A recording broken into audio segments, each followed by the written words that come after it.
It's actually much more common that your first product or your first ideas or whatever are going to be a complete and utter disaster. That is the tale of entrepreneurship, is that you fail, fail, fail, fail, succeed. Fail, fail, fail, succeed. Welcome, Reptile Entrepreneurs. This is your host, Bill Strand, and today we are talking about manufacturing methods and how somebody who's a startup can look like a big company with professional manufacturing methods. And the perfect person to talk about this is someone from the community, Tim Marks, who's been on my Chameleon Academy podcast. He's been a very active person in the reptile community. The reason why I have Tim on is because he has enough of that manufacturing experience that he knows all of the manufacturing processes that are available, but he's still got that small company innovative mind that he's working in his garage. So he's still at the level that many of us are, where we are developing our own projects in our garage. And so he's the perfect bridge from those of us innovating and actually making that step up to the next step to where we're into mass production. Tim, welcome to the podcast. Thanks, Bill. Appreciate it. Thanks for inviting me. All right, let's start off with explaining what is Leap. Leap is a new company for the reptile industry that we have created underneath the umbrella of Ecotech, which exists in the saltwater aquarium and freshwater aquarium world. And the purpose of Leap is to introduce new, innovative, never before seen in many different cases products to the reptile world that are not just made for the reptile world, but are actually made by people in the reptile world like myself. So you created Leap, but that wasn't what you were employed with before. This is something that it's essentially a startup within the company that you worked out before, correct? Yep, this is one of those cases of entrepreneurship within a corporate environment. I wouldn't call anything about Ecotech corporate, but the truth is the company existed at the time Leap started. So I started Ecotech with my co-founders when I was 18 years old. Okay. For actually 19 years old technically was when it was incorporated, and so by the time Leap was kind of floating into my head in terms of what we could do for the reptile world, the aquarium side of things was doing pretty well, and was able to justify the R&D for Leap. And the way it all ended up happening was that I basically got the bug all over again for the reptile hobby. I've always had a bearded dragon or a panther chameleon or a crested gecko since I was way into the hobby as a kid. And as a kid in high school, I had Trioceros montium, what was then called Wiedersheimei. I'm not sure what we call that. So anyway, I kept a variety of animals, but I got out of that hobby to go back to saltwater aquariums, which I had done even before I had done reptiles in the first place. But then during college, I still had pet reptiles, but I focused my professional career on the saltwater aquarium industry. And so what ended up happening was I got the bug to keep animals again, and I built a collection of animals at Ecotech. By at Ecotech, I mean quite literally in the main office where all the sales guys were. And my office was not in that room. I was putting racks against the wall and just adding reptiles to the racks. I bought pretty much all of your enclosures. Seriously, I just that was the right way. I mean, I had made my own screen cages in the 90s. And all the screen cages also had the idea of nesting, but they would nest into a more industrial 2 by 4 foot style shelf that you would get from Home Depot at the time.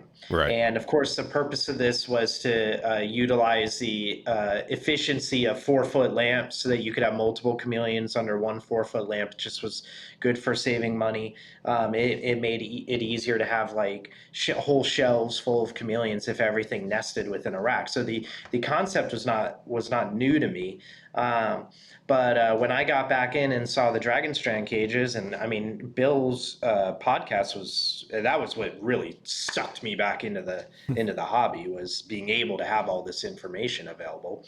And I knew that this modular concept behind caging is what it's all about, and that's what we've been doing in the aquarium world too. Is the concept of modularity, where you can buy into the product line at the point that works best for you. And then as you grow, you can expand, and none of your earlier investments are wasted because everything kind of works with each other. That's how I describe modularity. Um, so and I knew that there had to be a concept for a better way, better still way of delivering a product to market, because I had been building screen cages and in the 90s, and I, coming at it from the manufacturing background, I knew that, well, why don't I just injection mold my own corners rather than using corners that were commercially available off the shelf? Why don't I um, extrude my own aluminum profiles? These are two manufacturing methods that I was very comfortable with, that I've been designing products for since I was 18. And so I knew, what the needs were, and certainly we're going to talk about exactly that later, Hmm. or at some point. But that was kind of like, well, I know I can do a concept like this, but I can do it specific to the needs of the reptile amphibian community. And then when you start that game of building blocks, right? Okay, well, Hmm. here are the things we need. So now let's do this. And we look at the prototype and we say, well, wait, why don't we join this part with that part? So that, because they can easily be the same part. And if we flip the way this door opens, and look, now we have integration over on the other side of it. Just is this ideation and new product development is an iterative process. You have an idea, but you still have to walk through it one step at a time. Uh, but I still hadn't come up with corrugated at this point. Um, the concept of using corrugated polypropylene didn't actually occur until like 2.5 years into my fixation on the enclosure part of the market being the one that should garner all of my time. Hmm. And I had all different kinds of iterations of different products, and I bet I threw them away. And I laugh because I'm sitting here, and on the other side of this camera are our display cabinets where we keep early prototype Hmm. products. And I don't think I can. I have my first corrugated plastic prototype, so that I can put on these display shelves. But I don't have the prototypes. Hmm. This is the important point here. But you developed these new things in your garage, essentially, correct? Oh, literally in my basement. Okay. Yep, in my basement. So I'm an avid machinist. I wouldn't consider myself a professional machinist, although I do machining at work. We don't currently machine any production parts. Um, the machining that we do is all for prototyping Okay. and new product development, as well as I do a decent amount of machining for various production tools and production fixtures that allow us to make other products on our assembly lines, because we do actually manufacture our products, most of our products here in the USA and Pennsylvania. And so I'm constantly building reasonably high tech tools and fixtures to allow our operators to do that for the aquarium world, for LEAP, for all different kinds of purposes. And the point of all of this is that, yes, you're part of a larger company, and that gives you access to be able to execute this, but the actual development of these things is something that anybody here who has a basement or a garage can do if they put their mind to it. You know, it all started from the first products ever made for Ecotech Marine, and I'm going to actually pull my headphones off to go get it because that Okay. is in the display cabinet, and I want to show because I All was right. 19 years old when I made this.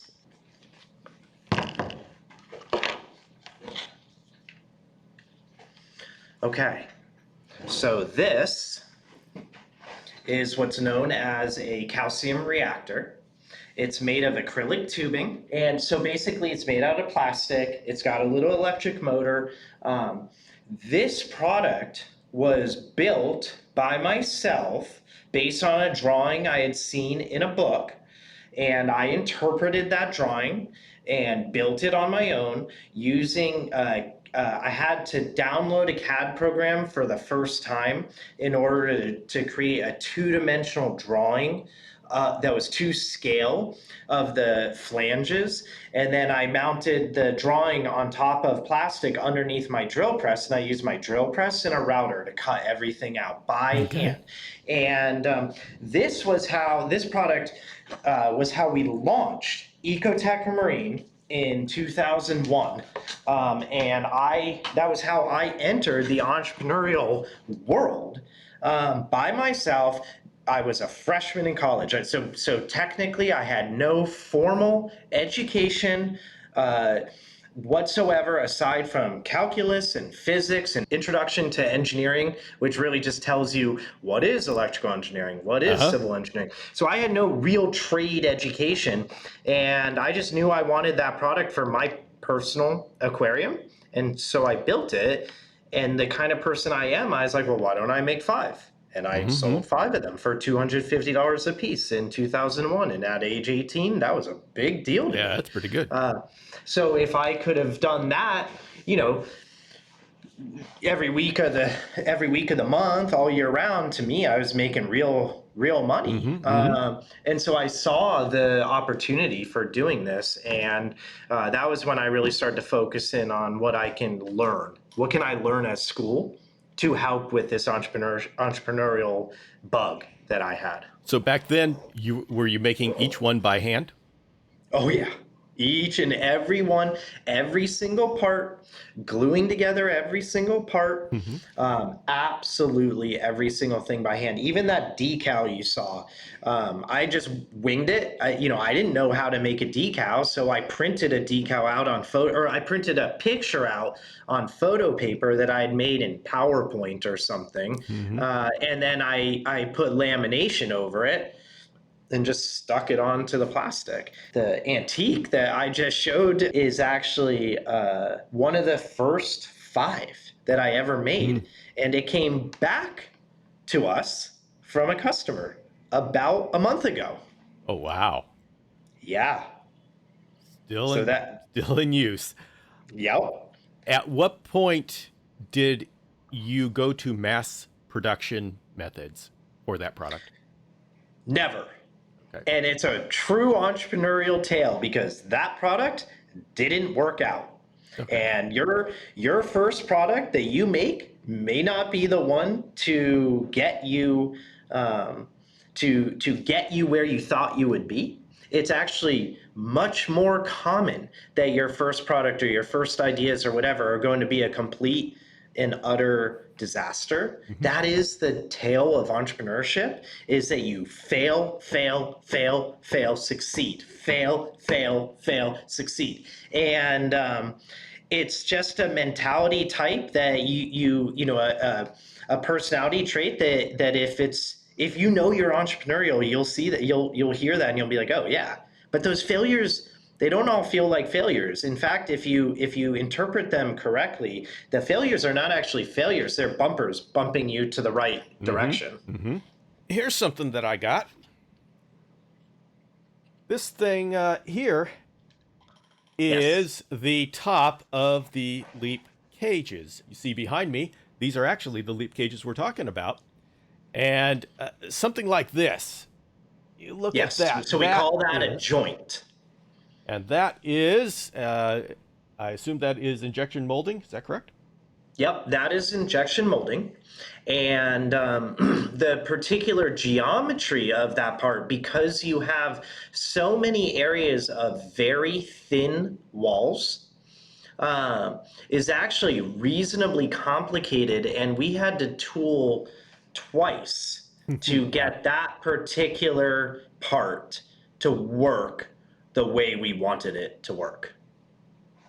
Yeah, I can believe that. I've done Hmm. some, I did an injection molding of just a corner. So it was just Hmm. going in two directions, not three directions like this. So Hmm. yeah, Hmm. and that one was a fun one to work with.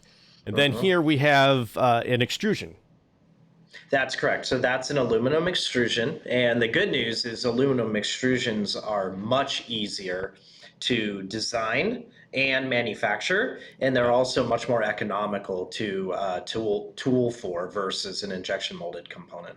Much of the framing for the screen framing and such that you see out there is actually rolled, so that's a different process. And the Yeah, extrusions, very good observation. You're exactly right. And in massive production volumes, that rolled manufacturing method is kind of dirt cheap.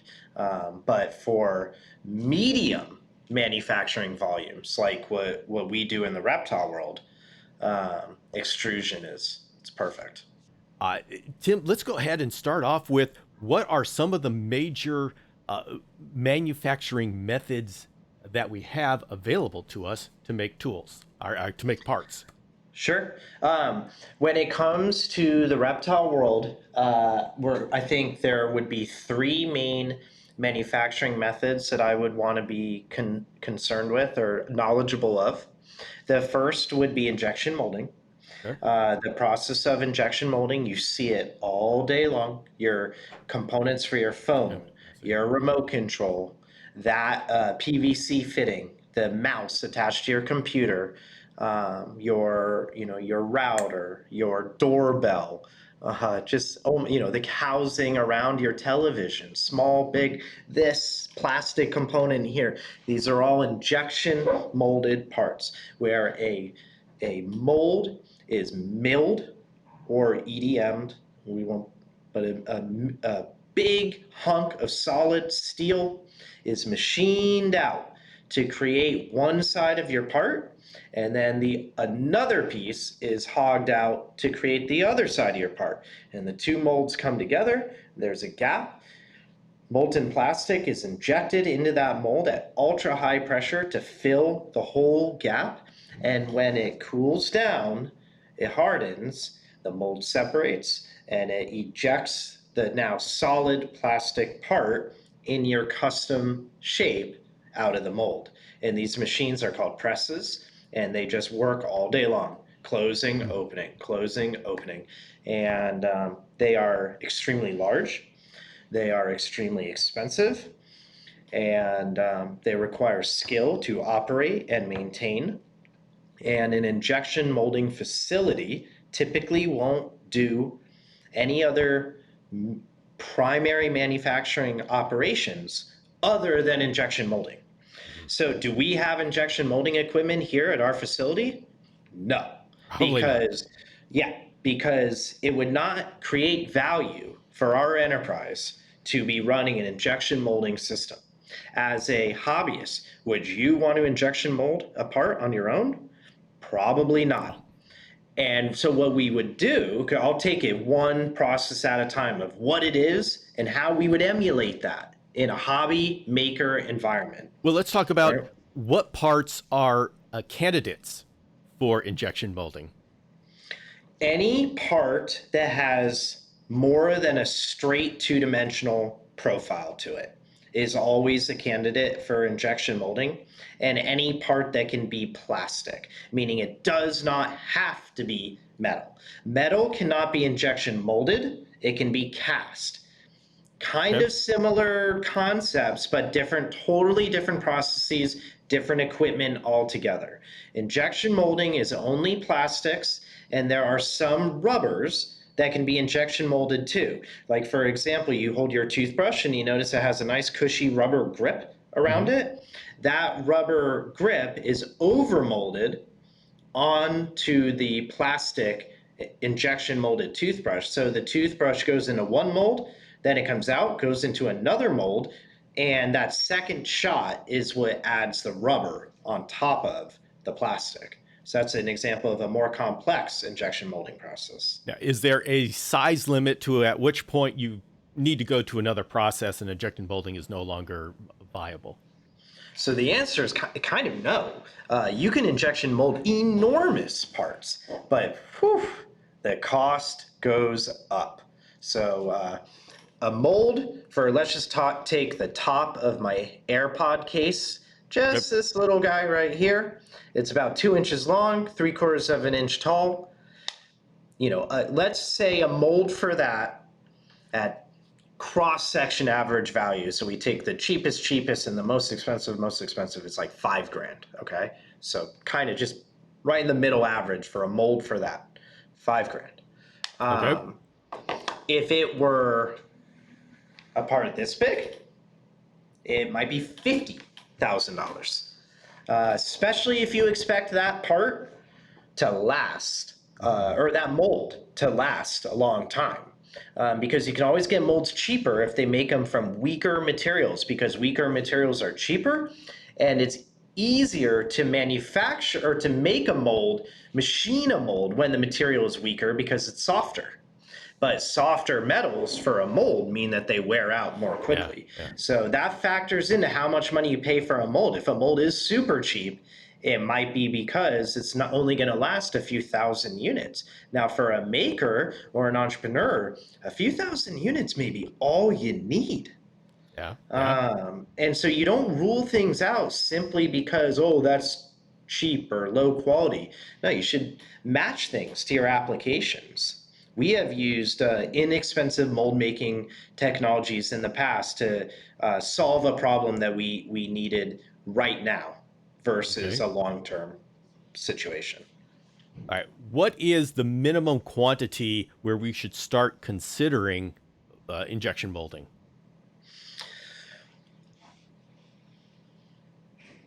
So the big thing to remember is with injection molding, it's uncommon that one single injection molded part will get you everything you need to fulfill your vision. But if it does, great. Okay, great. Because now you just minimize the amount of money you need to spend. Because that mold cost is pretty much per part.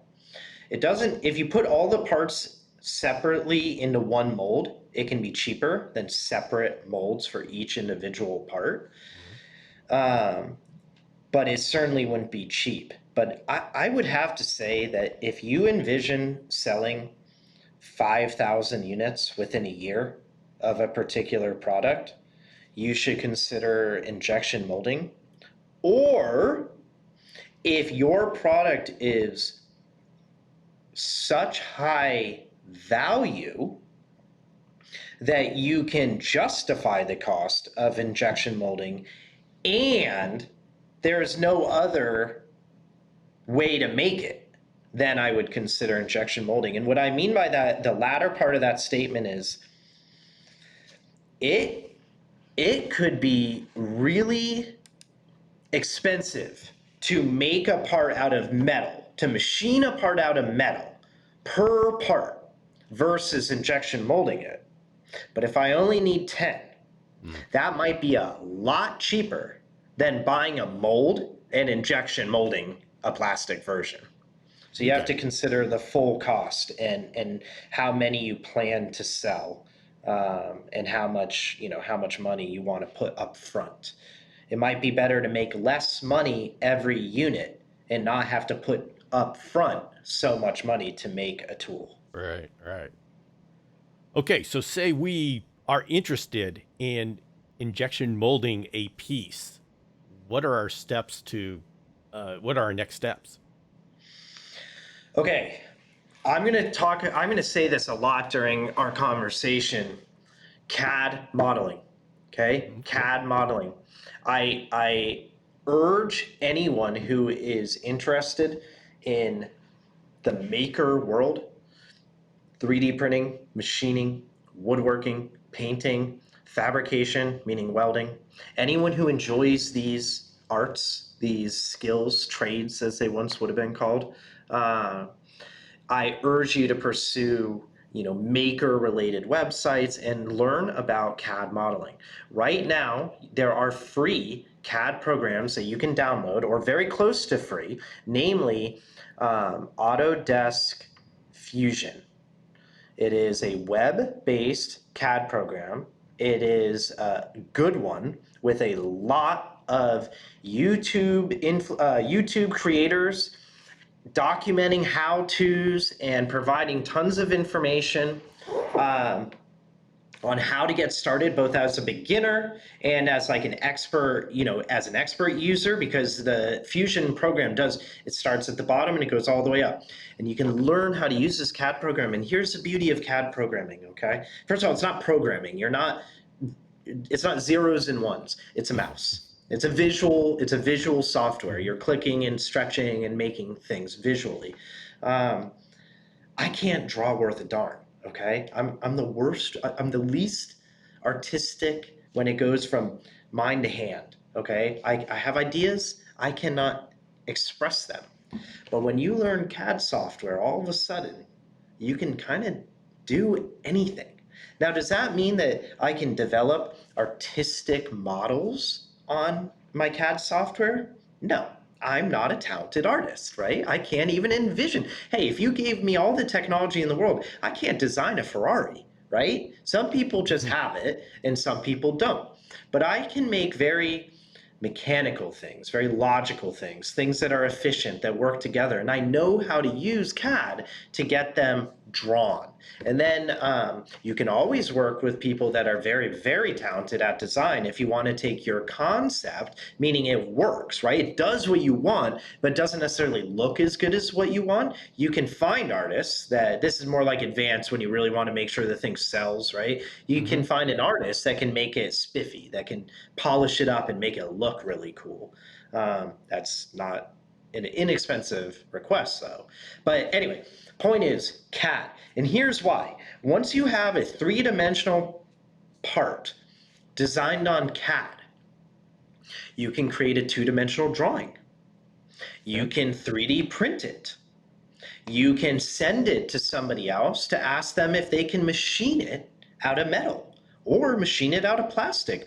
Or something we haven't talked about is casting the part from room temperature vulcanizing plastics, RTVs, urethane, silicone. You can actually cast a part and produce a complex shape that you couldn't machine or otherwise. And the beauty of it is you can make those molds from 3D printed parts. So Okay. what do makers and machinists do? I'll tell you right now. We make tools, to make other tools, to make a part. And Okay. all these technologies, machining, molding, printing, casting, they all work together to allow you to make anything. All right, Tim, talking about all this CAD program sounds pretty intimidating. I don't have a mechanical engineering degree. How am I going to be able to pick up this CAD and actually do anything useful with it? I say yes. I say you would. And if you want to take it down a step from CAD to be a little more visual and a little less engineering based, um, you can get programs like SketchUp, which is a Google owned company. Google bought them, must have been like 15 years ago. And SketchUp is a web based, you go on your browser, you go to SketchUp, and you can actually create something from thin air, out of nothing, and visually show it to somebody else. You can even add dimensions, but it's not useful as you cannot turn that and print it.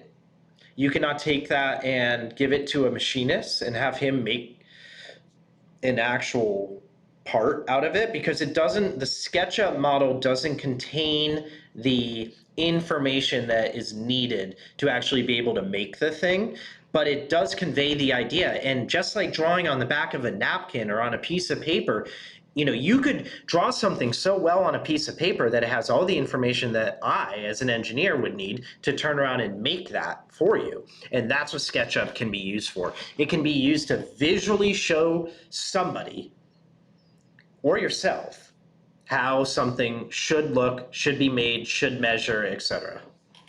Yeah. And to everybody, if you've been listening to this podcast, I've been interviewing people that have worked with 3D printing. I've had 3 people on that have just picked up a 3D printer and have taught themselves the CAD with no formal education. And so people are manufacturing parts already and teaching themselves how to do it. So this is not something that is out of reach. It's there. The education is there. So you just have to decide, okay, I'm going to do it. I know it's intimidating, but people are doing it all the time.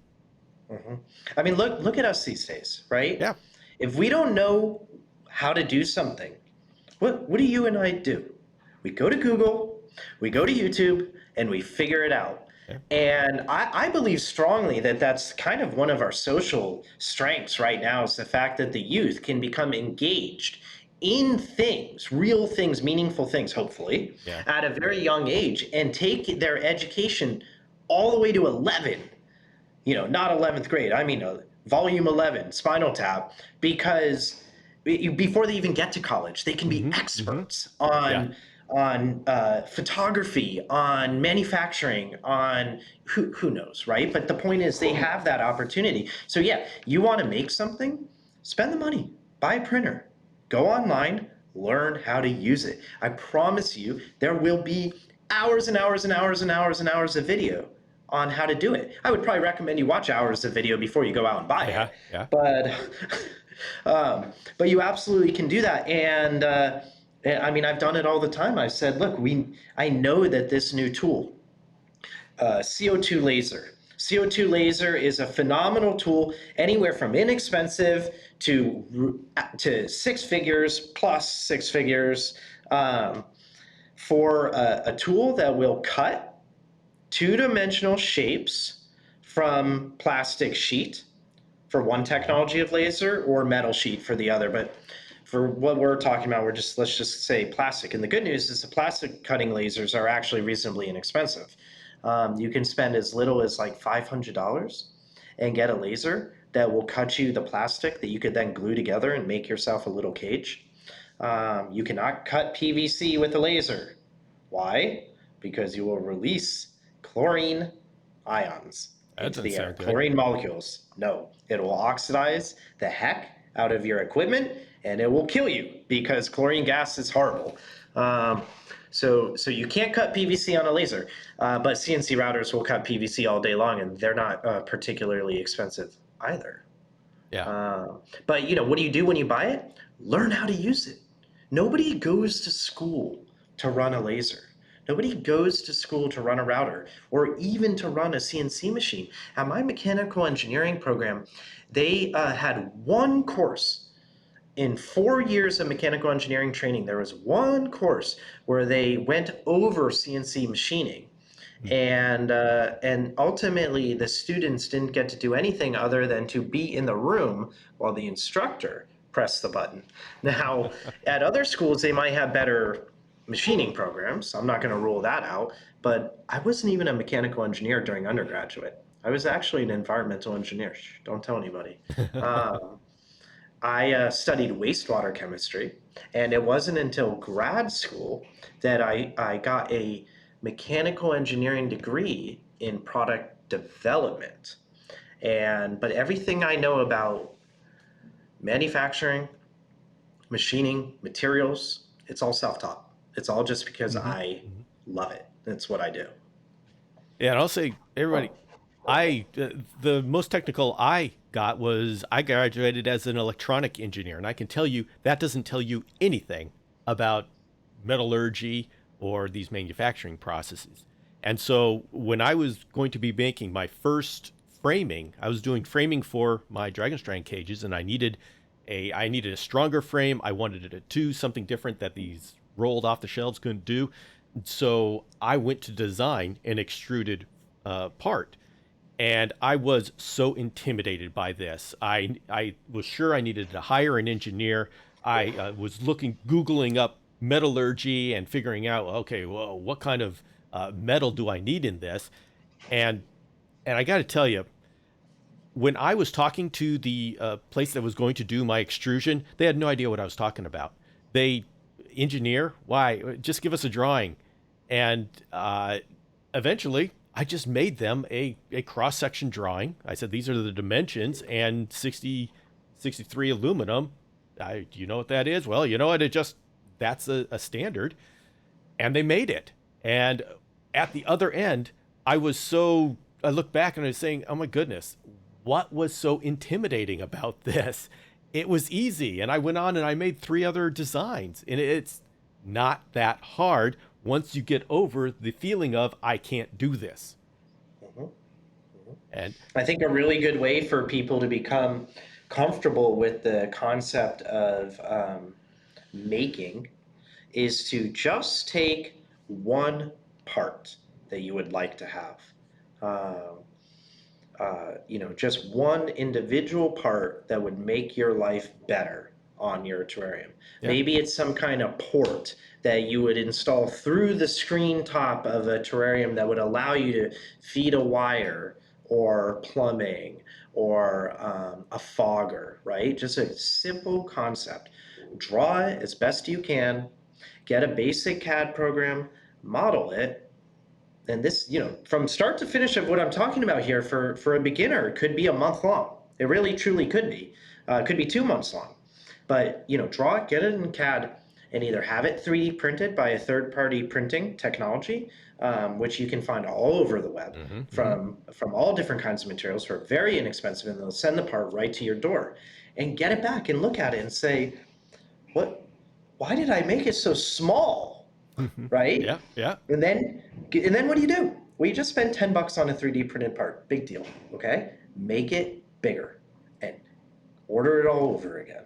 And when you go through that process and you end up with something you like, I mean, by the time you end up with something you like, you may have already invested in your own 3D printer because you think this Mm-hmm. stuff is great. And you figure out all different kinds of things that you can 3D print.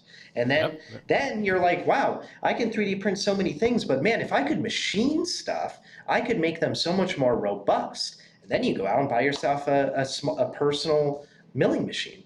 Doesn't have to even be CNC. It can be a manual milling machine or a lathe or a small CNC router table. You can even buy right now 5-axis CNC desktop machines.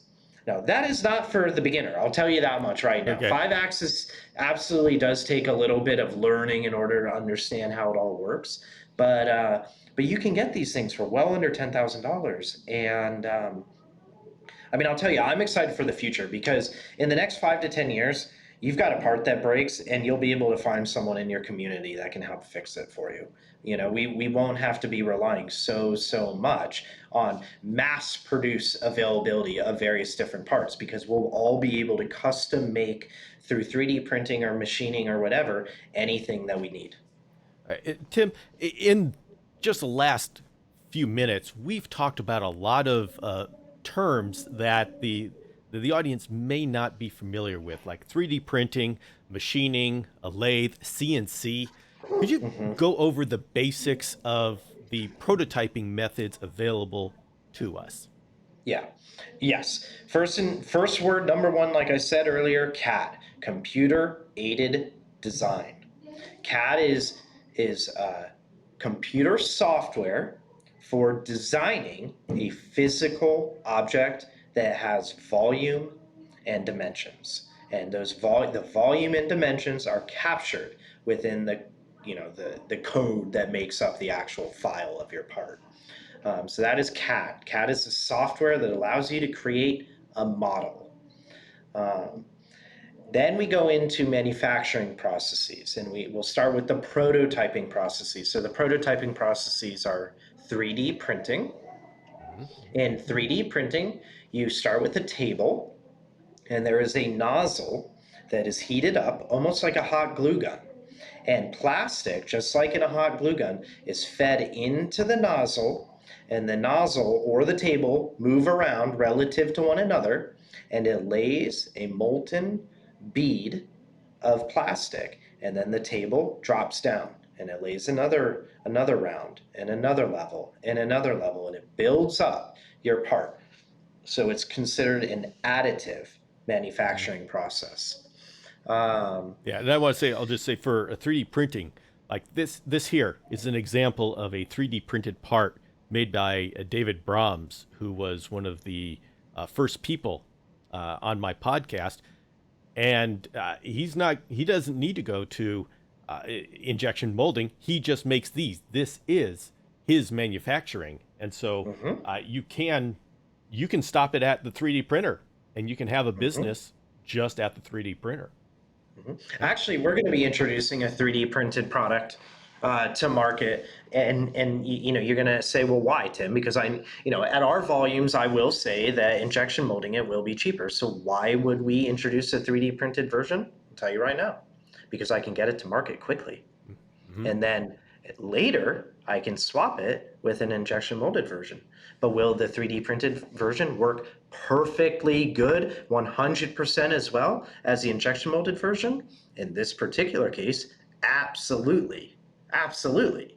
So we will be selling a 3D printed part that performs a specific task with your Leap terrarium that everyone will appreciate. And then eventually, maybe not, we can switch to injection molding. All right. So what's next? There was a CNC.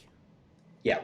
Okay. So CNC falls under what is called a subtractive manufacturing method, which is where you start with a block of material and you cut the material away and turn it into chips in order to make the part from that you're looking for. And the problem with a material removal technique, right? In the case of machining, CNC machining specifically, is that you can only make shapes that your tool can access, right? So if my table moves like this, left, right, and my tool moves up and down, what I can't do is come in at an angle, right? I don't have that possibility. And that would be a 3-axis manufacturing process. And earlier I referred to 5-axis. So what would 5-axis be? Well, here's 4th axis. So now I can cut at an angle, right? Okay. And then here is 5th axis. And 5th axis works on top of 4th axis. Okay. So adding those 2 axes, those 2 degrees of freedom to the machine, allow you to create some very complex shapes. And because of the complexity, that's why it's not considered like a beginner's technology. But I promise you, intelligent, passionate people, this stuff is just, the younger you start, the easier it is. In the future, people are going to be doing 5-axis work, just out of school, because that's going to be the standard. And to put some context, if you look at the industry of PVC cages, those are all done with CNC machines. Nailed it. Yep. So, CNC routers, most typically. What are available at the hobbyist level? I mean, how much does it cost for a machine that will CNC a 2 by 4 foot or 4 by 4 foot slab of PVC, not slab, sheet? Sheet, yep. Yeah. So sheet. So CNC routers are not my specialty, although I am looking forward to buying one eventually when I start exploring the world of composites, which doesn't really have a place in the reptile world, but it's a passion of mine. It definitely has a place in the automotive world, which is just another hobby. But a CNC router can, because of the simplicity of a CNC router, they can be purchased as kits. And you can actually put them together and upgrade them slowly as funds allow. And you can get in to a CNC router in the several $1,000s price range. I would say that $10,000 would get you a very capable CNC router that could probably do 4 by 8 feet sheet, which is a full-size sheet. Um, do know that when you get into larger machines like that, your electricity requirements go up. You need to have the right kind of electricity, and then they can also make a mess, so cleanup increases as well. That's where the garage shop really comes in handy. And if you're fortunate enough to have a garage, then you can park your cars outside and you can use your garage for a shop. I have a very close friend whose whose son is employed here at Leap as our photographer and cameraman David. And David's father is a machinist, manual machinist, that turned his garage into a job shop and then got into CNC equipment, having never known how to CAD model, having never known how to operate a CNC machine. He just knew that he couldn't be turning dials on manual equipment forever if he wanted to continue to make more and more money off of this side job. And so he invested, and he's running his machines all day long now, out of Okay. his garage, 2 cars. Okay. So CNC and I mean, obviously, I mean, this thing right here, it's a very simple where it's just cut on the end and we have some holes cut out of it. Very simple. And it's made from what, Bill? A bottom, a top, and then 3 individual standoffs, correct? So it's 3 unique parts. There's actually 4 unique parts, but this is the only one. This one and the back one would be the only ones to be CNC'd. There's an injection molded part here and here. Okay, got it. And one thing that's obvious when Bill shows that product is that it's designed with manufacturability in mind. Absolutely. So you do need to consider that. And I think that's why we're spending so much time to educate the viewers about manufacturing processes. You got to know how things are made to know how to develop them. Because if you design a product just out of the blue and show it to someone, they may be like, yeah, that's really cool, but you can't actually make that. And you're going to say, well, why can't I make it? We can make anything. Well, you're right. You can make anything, but not for a low cost. Some of the things some small decisions that you may have made in your design actually add tremendous cost to the manufacturing process. And until you learn about the manufacturing processes, you're not going to know. So looking at Bill's Dragon Ledges, it's obvious that Bill knows the manufacturing processes and was able to create a product that conforms to those processes. Does that mean he was born knowing that? No, we all have to learn. Yeah, it just is experience, and you do things the way you think it should be done, and then you find out there's better ways to do it. Not necessarily what you'll see at the end as a customer. You're going to look at this and say, oh, why did he do that? But there's reasons why we did it, and manufacturing comes into it. So, all right, let's see. We've talked about CNC. Yep, printing, CNC. I think it's worth talking about thermal forming. Oh, yes. Thermal forming is a very inexpensive way of manufacturing things. I know Bill's got a thermoformed part. Yep. There we go. And we've got a thermoformed part. Yeah, the drainage trays. They're the same part. Yeah. They're the same part, envisioned 2 totally different ways on opposite sides of the country. Yeah. Right? And it's pretty obvious why they're thermoformed. That's exactly the manufacturing method that should be used for that part. Yeah. And well, why what is thermoform and why that instead of injection molding? Sure. So thermal or a fabrication, right? Why, or instead of a fabrication, which fabrication means assembled from multiple different parts. So the reason for that is because thermal forming is inexpensive. First and foremost, you start with a thin sheet of thermoset plastic, typically polystyrene. Which is one of the most inexpensive materials, and then it can also be it can be ABS or polypropylene, but in our case, it is polystyrene. Very inexpensive material, completely recyclable as well. And what you do, you heat it underneath these big heating elements, and then the material starts to droop, and you put a mold up against it and you suck all the air out of the mold so that the molten, it's not molten, it's like a soft, like almost like a wet blanket at this point, right? It's not just going to melt Yeah. away, but it will follow whatever form you put it on top of.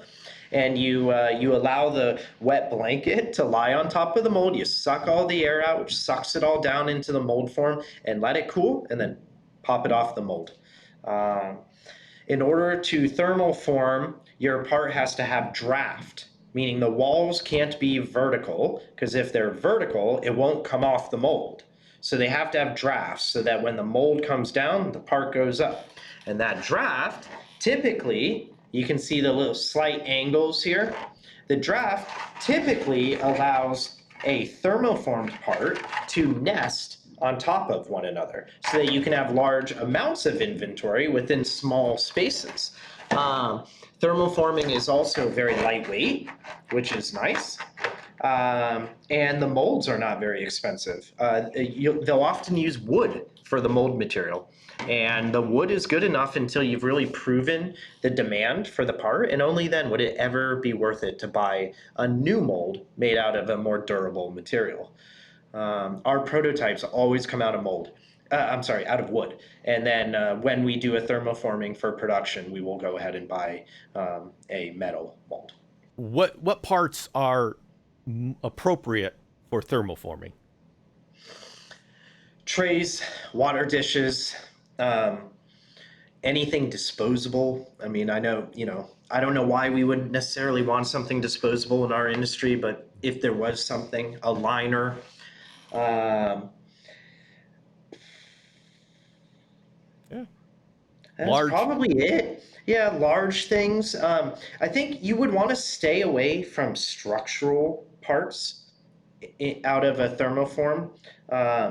They just, yeah, you can put ridges in them to give them strength, but they don't convey a lot of integrity in their strength. So it's probably not the appropriate choice for like large structures.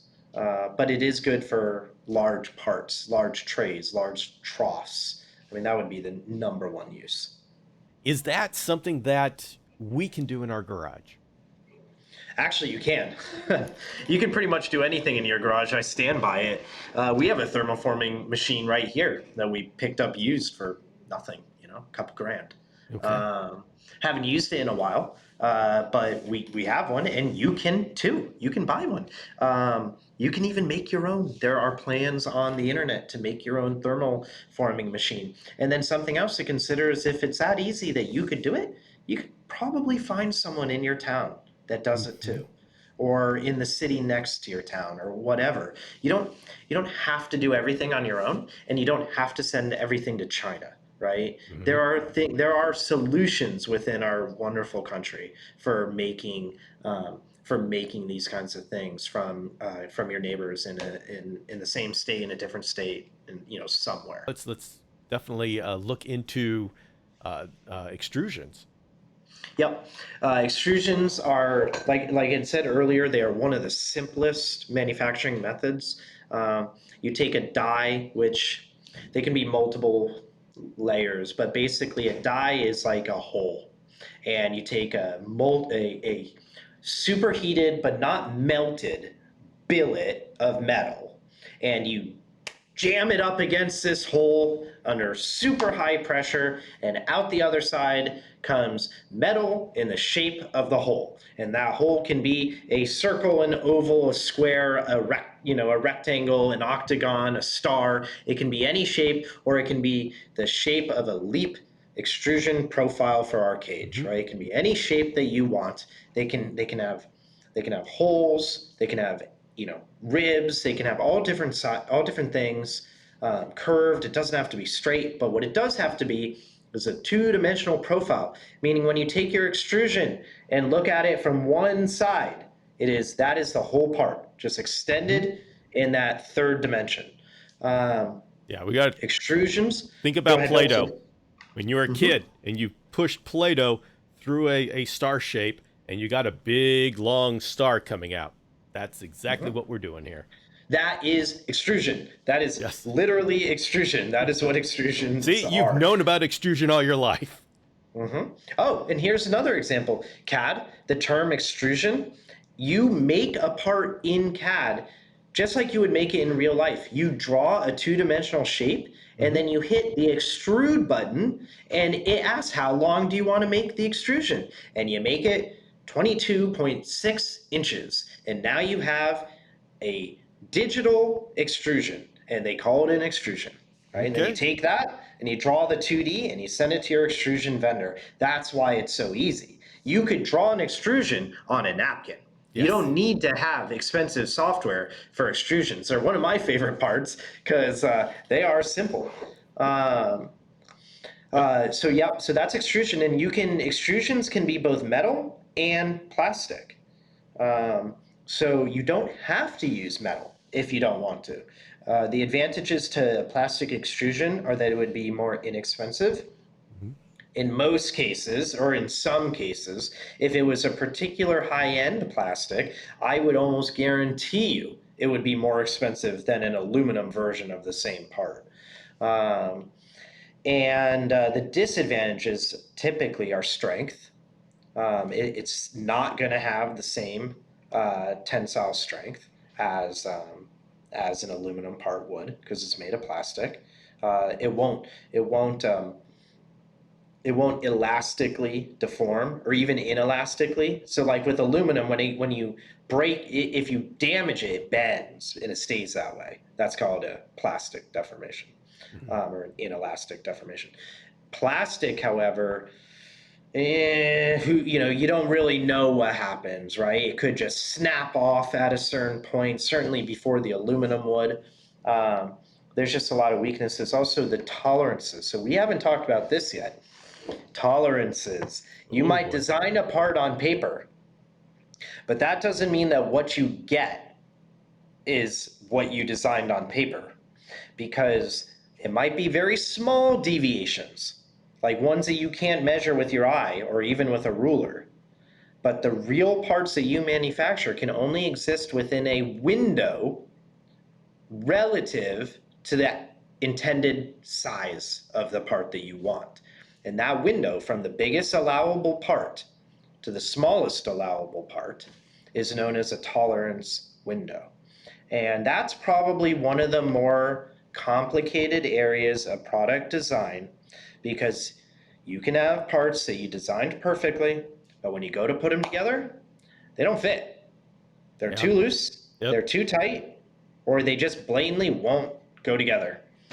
And that's my whole job position at Ecotech is I'm in charge of manufacturing and quality. And the role of a manufacturing quality department is to control tolerances so that everything that gets to the end of our assembly line is good, right? That all the bad parts are ruled out before they ever even get in the building, ideally, but worst case, before they get installed on the assembly line. And absolute worst case, before they actually get put into a box, right? That's the worst. If the bad parts are actually put in a box, because now it's going out the door. Now I have to fix it when it gets to the customer. Think how expensive that is versus had I fixed it right when the box of thousands of parts came in the door and I found the one that was bad. Oh, yeah. So yeah, tolerances. But anyway, so aluminum extrusions will have tighter tolerances than plastic extrusions, which allows them to be designed for more precision tasks. So how do we prototype an extrusion? You're going to have to machine it. And you're not going to be machining it in any way comparable to how it would be made, right? Yep. So it would be made by forcing molten metal through a hole. But what we got to do is, if that part's 22.1 inches long, first thing we do is we start with a rectangular solid extrusion. So that stock is extruded. So we start with a solid extrusion. And then we clamp it down to the table with one side up, and we machine whatever off of the top or the sides that we need. Then maybe we have to turn it 90 degrees and machine the other way. And we have to essentially remove my finger, pretend it's the milling cutter. We have to remove the material from the solid stock until it resembles the part that you want. Now, what it won't have is if your extrusion has any holes that go all the way through it, you're not going to be able to drill a hole all the way through a long piece of solid stock, and you can't mill it because it's a captive hole, right? In extrusions, you can have a captive hole all the way through. In machining, you just can't. So you just have to leave that solid. Maybe that hole only exists because you're putting a screw in on one side and that screw only goes a ½ inch. What would I do then? Turn the extrusion up and down, and I drill the hole only a ½ inch down into my fake extrusion. You just have to simulate. Now, oh, here's another thing you can do. 3D print it. Yeah, that's You how I can did 3D it. print. Yeah. Yep. 3D print it. And sometimes when you 3D print, you don't need a prototype a whole cage. Maybe you just need to look at the profile and test fit it, right? You just need So 5 3D inches. printing. Yeah. Yep. Yep. 5 inches will let you be like, okay, is this acceptable for what Yeah. the needs are? And how much it does a die cost? Oh man, extrusion profiles can be cheap. I mean, I'm talking like $500-$600. I say cheap. So if some of you guys are like, "What cheap? That's crazy," I get it. I get it. But in the world of manufacturing, where a mold might cost 65 grand, Yeah. $500 for a die it's Yeah. like it's like crumbs on the ground. It doesn't matter. Yeah. And actually, the first die that I had, I created was junk. Yep. And when I got my samples back, I realized, oh man, I really messed up. So yeah, that was my learning experience. But And we don't actually even consider, so we have tooling, and the investment of tooling in our enterprise is like a group. There's a group that has to make the decision that we're going to take the concept and move it through to now we're going to buy tools.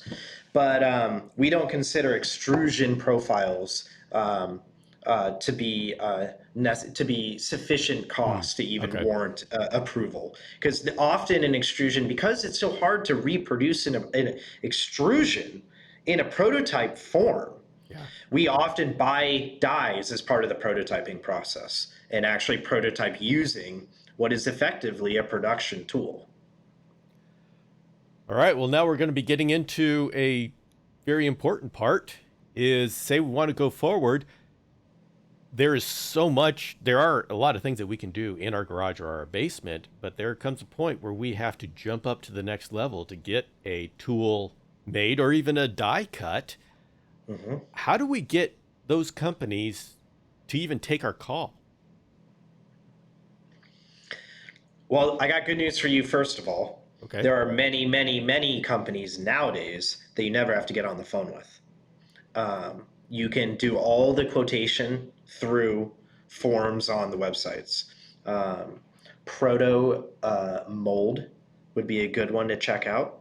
They will quote you injection molded parts with a 3-week turnaround or even sooner, meaning they rapid manufacture a mold for you and produce an injection molded part. Wow. In And three you can weeks. get it back. Yeah. But they're not necessarily the company that you're going to be able to use for production, because that part might be $2.50 a piece for a part this big. But yeah, I mean, and the only way to know if it's going to work for you is to go to the website and try it out, right? See if it Mm-hmm. actually works. I'm not certain that they would do extrusions, but you just got to look, and then there's all kinds of 3D printing places. So that's first thing, right? Second thing would be, if you are going to communicate to someone, you do need to learn the world in the language of drafting. What is drafting? Drafting is the process of creating a two-dimensional drawing that is dimensioned and toleranced in a way that you can communicate your idea to somebody else. It is a language. And particularly the tolerancing aspect of it is a language where symbols actually have specific meanings, and combination of symbols are read in a certain way to describe the way in which the feature is actually allowed grow or shrink relative to the model. So for example, you might have a length and you have a plus, well, I should say a length and a plus or a minus tolerance on what that length can be, right? But did you ever think about, well, what happens if the bottom of my part is angled this way and the top of my part is angled that way? Well, now when I measure, from here to here, I'm actually within my length tolerance. And when I measure from here to here, I'm actually within my length tolerance. But then you get the part and you're like, I can't use this. It's not square. So that's where the square indicator comes in and says the two edges actually have to be square to one another, and maybe the top edge has to be parallel to the bottom edge. So these are tolerances. Now, I will admit these are more advanced level. It is somewhat of an engineering language, an engineering topic, but you can still understand what the words mean. Perpendicular, parallel, square, flat. Run out is another word for rotating parts. You can still understand what they mean, and it helps. So you create a 2D drawing, and I'll tell you, yes, manufacturers that are making a part can be a little bit snobby. If you give them a drawing Oh boy. if you give them a drawing that that isn't up to par, isn't up to snuff, they may say, I can't really do anything with this, or I really don't have any idea what it is that you're trying to express to me. So you find a nice one, they can at least explain to you why. But before you get to that point, before you put yourself out there, watch a couple of YouTube videos. And the YouTube videos will walk you through some basic drafting. Maybe watch a video on geometric dimensioning and tolerancing. I know that's a mouthful. But GD&T, that's the language by which engineers tolerance parts. I actually went to a 5-day workshop for that, all day long workshop for GD&T. It's very common for people to do that when they are engineers, but at a hobby level, you don't. You do not need to do it. If you start making money on manufacturing parts, that'd be one of the first things I tell you to do. It would be like being a advertiser that makes billboards, and you're in a country, and yeah, you can speak the language, but you never actually learned proper grammar. So half your billboards are written in a way that makes your brand laughable, right? There are things that you do need to know. But yeah, you take a drawing and you call a guy up, and something I had mentioned to Bill earlier, but when I was 22 years old, and we had come up with the concept for our Vortec magnetically coupled propeller pump out of Ecotech. So this was an idea that myself and my two business partners came up with and patented on our own as 22-year-olds. It took till we were 24 to actually commercialize it. When we were making that and patenting it, prototyping it, and getting quotes for manufacturing it, I would go down the internet and I would write down every single company that I could Google that seemed like they would be a good fit for the part I had chosen today to get a quote on. Then I would restructure the list in order from least good fit at the top to best fit at the bottom. And I would start at the top. Out of the vendors that I'd selected to be most likely the least likely to be a good fit for what I was doing, and I would call them, and I would start with them, and I would ask them for a quote. And I would inevitably say things wrong, sound like an idiot, and potentially get ignored, not hung up on, but ignored or put in hold or transferred to somebody else or whatever. And by the time I got to the bottom of the list, I learned enough of the lingo to not sound like an idiot. And I earned enough, rapport for the technology that when I communicated to those last few people, I got somewhere and I could actually get a quote. And once you get a quote, you start to see how a vendor looks at things. So they might quote a lead time. Maybe you've never even imagined that there would be a lead time, but of course there is. It doesn't come next week. It might take 12 weeks or 16 weeks. They might even quote that, you said plastic for the material, but we are giving you the quote from ABS. And then you're like, oh, well, of course I need to know what plastic to make it out of. And then you take this information, you add it into your drawings, and you get better at what you're doing. Yeah. You can't know everything right away. And I'm one of those guys, I'd rather apologize than ask permission, right? And the reason for that is because I'm compelled to continue to move forward, and you'll sit around all day waiting if you don't just go out and actually try. My ego is a lot stronger than the time available in a day, right? I don't want to waste time. I don't care if my ego gets hit a couple times during the course of the day. I want to just get out there and learn this and do it. Yeah. And I want to add to that, because when I started doing manufacturing things like this, I got ignored by most of the people that I contacted. The people that I did get on the phone with, it's after talking with me, it's almost as if they regretted picking up the phone. And it's just something I had to go through until I got to the people and I learned. I wasn't specifically trying Tim's method, but that's what ended up happening. And by the time I got to the 10th person, I was actually talking intelligently, and I could actually get a good quote or a quote. And so the message here is to just keep at it. If you want it, just keep going until you find the people that will talk to you, and don't get discouraged right away. I mean, it's whether you're an artist or writer or anything, that just applies to anything in life, and especially this. Yeah. Entrepreneurship is about tenacity. You have to stick with it. You'll also hear, stick to itness. There's a lot of terms, but it's the same traits in the successful over and over and over again, that the successful, they don't get, we all get frustrated, okay? We all get frustrated. We even get down or downright depressed, okay? Yeah. Bad things happen all the time to entrepreneurs just as much as anyone else.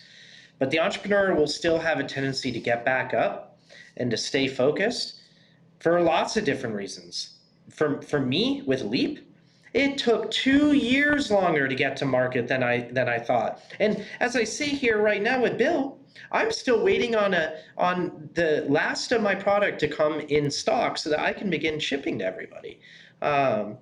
And by the time this podcast goes out, maybe that will already have happened. But the point is, you get thrown curveballs constantly, and you just got to stay with it.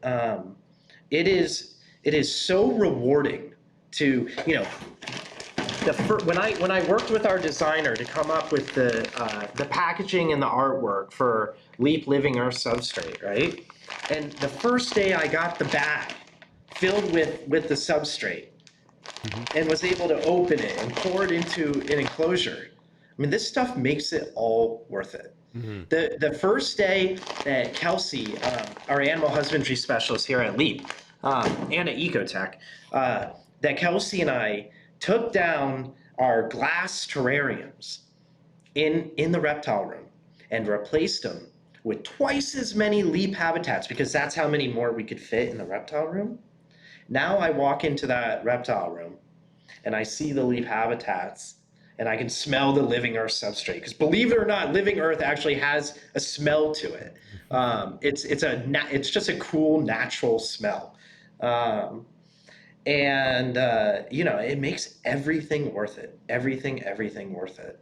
So you just stick with it. Yeah, and it's amazing how much those pieces mean to you. I mean, I carried around a corner that has a little, if you look on the Dragon Strand cages for the PVC sides or the acrylic sides, and you look at the corner, there's this little dragon inscripted in it. That's my dragon. That's my corner. And so I just carried that corner around with me for a while because, wow, Oh, that's really cool. I got that. I even carried around in a length of extrusion because that was my design. And so there's an enormous amount of satisfaction that comes in actually producing something like this. Hmm.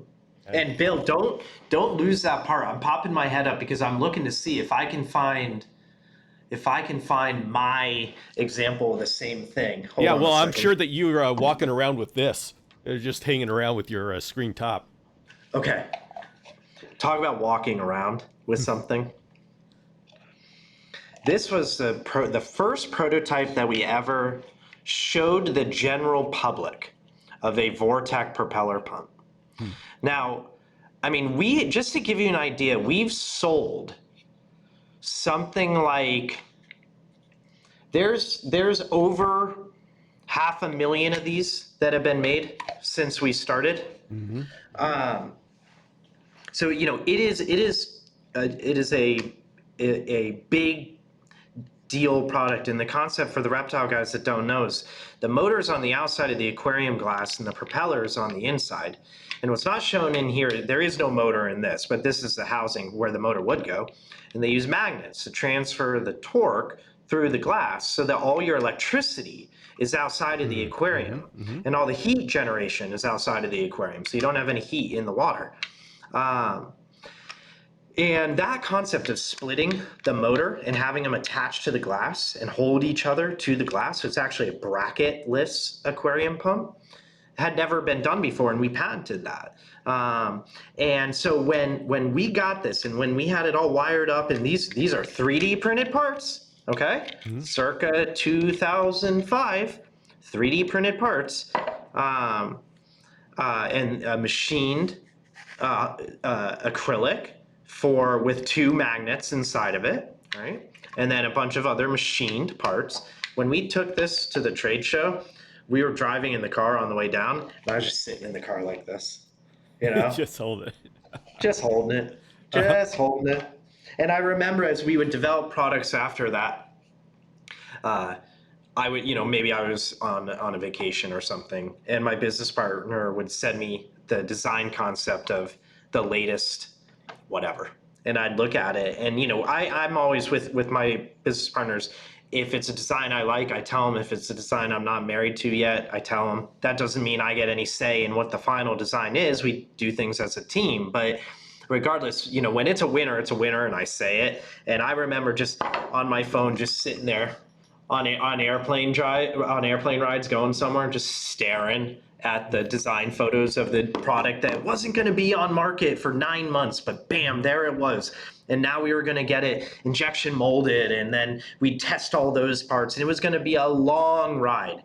But the reward of building something for yourself is so huge. And if you're the kind of person that appreciates it, you're never going to grow old of the feeling. Yeah. Never, ever, ever. So get into this hobby now. Get into making, get into manufacturing. It's worth it. It's worth it. It'll make your reptile keeping better. It'll make your life better. It's a wonderful world to be involved in. Yeah.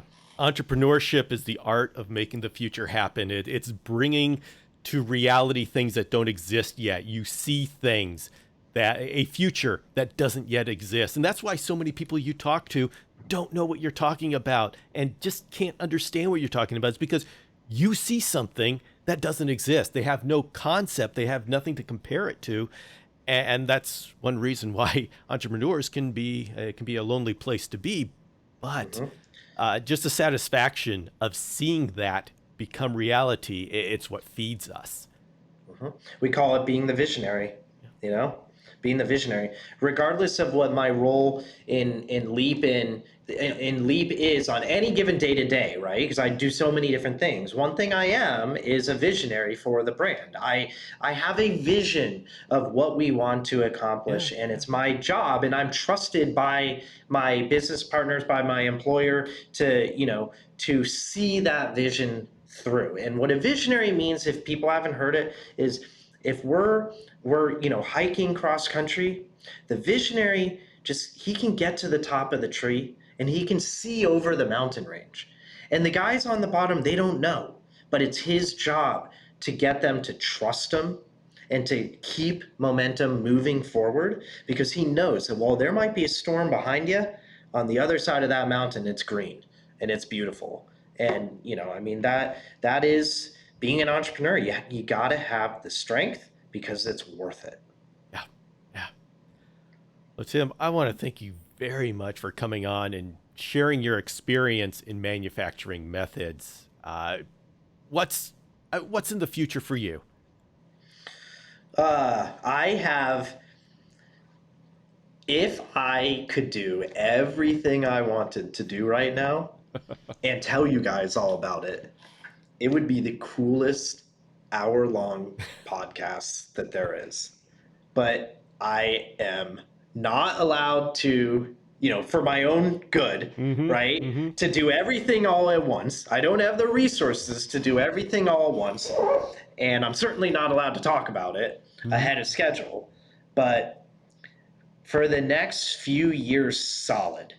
And probably by the time that's over, it'll be another 5 years booked out that, right? Mm-hmm. We have some stuff that we have all wanted for the reptile community coming to market. And it's coming from a team of thoughtful and experienced people that have done this for decades now and know how to get things done in a way that keeps as many people happy as possible. We know customer service is key. We know the ethics of sustainable materials is critical. We know that our animals are more than a collection. They're our pets. And even if you don't see them that way, they are, right? Mm-hmm. They're Mm-hmm. living creatures, and they have. We owe it to them to give them the best environment possible.